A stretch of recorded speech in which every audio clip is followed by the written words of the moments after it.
Yung maliliit na negosyante po, sila po yung pinaka natatakot kapag nilalapitan po sila. Sila po yung pinakatakot na takot kapag merong nangongorap po sa kanila. Walang mapuntahan, walang mahinga ng tulong. Unang-una po, let me premise by saying that in the previous campaign this year, sa lahat po na naikutan ko, local chamber, Philippine chamber, Chinese chamber, ito man ay sa probinsya o dito po sa syudad, grabe po talaga ang complaints ng mga negosyante pagdating sa BIR at sa LOA. No? Paulit-ulit po yan.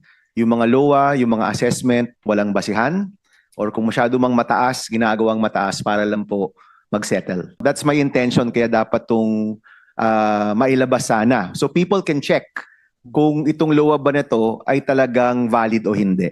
Mahalaga po na pakiramdam nila, ang mga ahensya ng gobyerno nasa panig nila.